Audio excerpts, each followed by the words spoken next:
Martes, 20 de febrero. La prueba del Señor.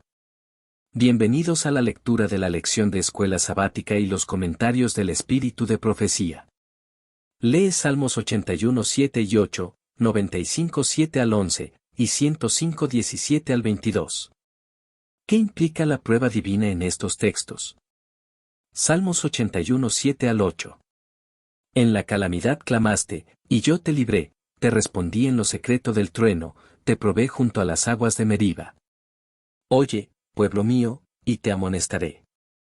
Israel, si me oyeres. Salmos 95, 7 al 11.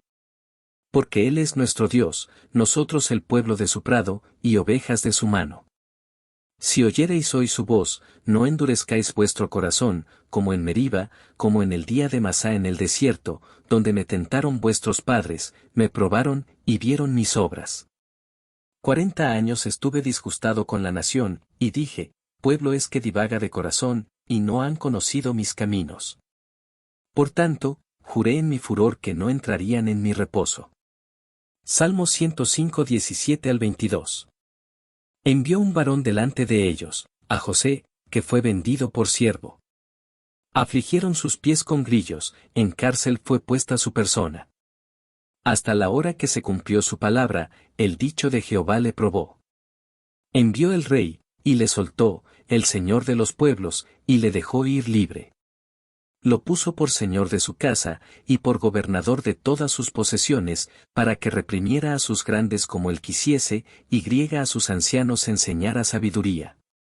Meriba es el lugar donde Israel puso a prueba a Dios cuando desafió su fidelidad y su poder para satisfacer sus necesidades, Éxodo 17, 1 al 7, Salmo 95, 8 y 9. Salmo 81 invierte de manera interesante el mismo acontecimiento, interpretándolo como el momento en que Dios puso a prueba a Israel, Salmo 81, 7. Y, por su desobediencia y falta de confianza, Salmo 81, 11, el pueblo fracasó en la prueba de Dios. La referencia a Meriba transmite un doble mensaje. En primer lugar, el pueblo de Dios no debe repetir los errores de las generaciones pasadas. Al contrario, debe confiar en Dios y seguir su camino, Salmo 81, 13. En segundo lugar, aunque el pueblo fracasó en la prueba, Dios acudió en su rescate cuando estaba en apuros, Salmo 81, 7. La gracia salvadora de Dios en el pasado ofrece garantías acerca de la gracia de Dios a las nuevas generaciones. El Salmo 105 muestra que las dificultades fueron el medio de Dios para poner a prueba la confianza de José en la palabra de Dios acerca de su futuro, Génesis 37, 5 al 10, Salmo 105, 19. La palabra hebrea saraf, probó, en el versículo 19, transmite el sentido de purgar, refinar o purificar. Así, el objetivo de la prueba de Dios sobre la fe de José era eliminar cualquier duda en la promesa de Dios y fortalecer la confianza de José en la conducción de Dios. El objetivo de la disciplina divina es fortalecer a los hijos de Dios y prepararlos para el cumplimiento de la promesa, como muestra el ejemplo de José, Salmo 105, 20 al 22. Sin embargo, el rechazo de la instrucción de Dios trae como resultado una terquedad cada vez mayor y el endurecimiento del corazón de una persona obstinada. Dios requiere pronta e implícita obediencia a su ley, pero los hombres están dormidos o paralizados por los engaños de Satanás, quien les sugiere excusas y subterfugios, y vence sus escrúpulos diciendo, como dijo a Eva en el huerto, no moriréis, Génesis 3:4.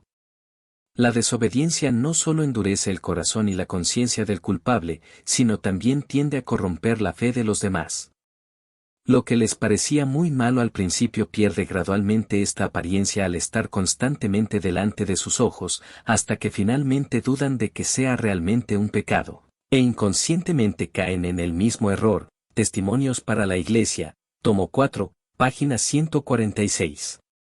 ¿Cuál ha sido tu experiencia con la manera en que el pecado endurece el corazón? ¿Por qué debería ese pensamiento llevarnos a la cruz, donde podemos encontrar el poder para obedecer? Comentarios del Espíritu de Profecía. Espaciarse en la belleza, la bondad, la misericordia y el amor de Jesús fortalece las facultades mentales y morales, y entre tanto que la mente se ejercita para hacer las obras de Cristo, para llegar a ser hijos obedientes, Habitualmente preguntaréis, ¿es este el camino del Señor? ¿Se agradará Jesús con que yo haga esto?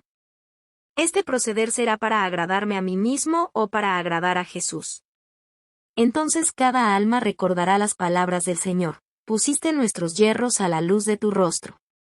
Muchos necesitan efectuar un cambio radical en la tendencia de sus pensamientos y acciones, si desean agradar a Jesús.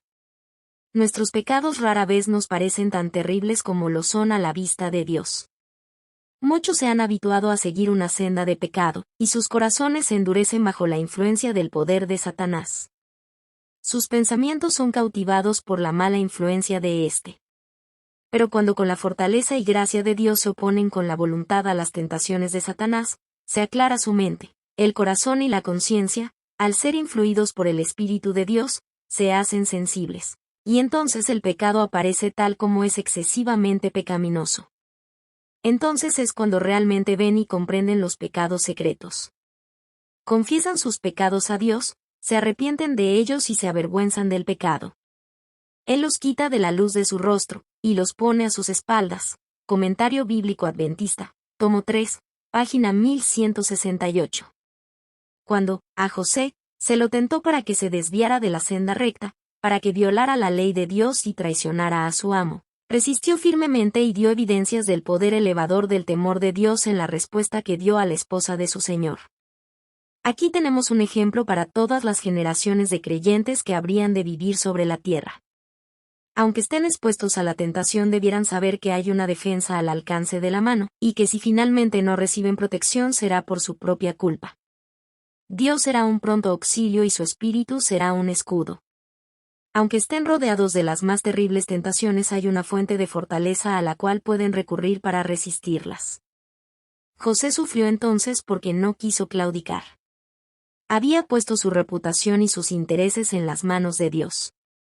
Y aunque se permitió que fuera afligido por cierto tiempo, para prepararlo con el fin de que ocupara un puesto importante, el Señor protegió esa reputación que había sido ensombrecida por una malvada acusadora, y más tarde, a su debido tiempo, permitió que aquella resplandeciera.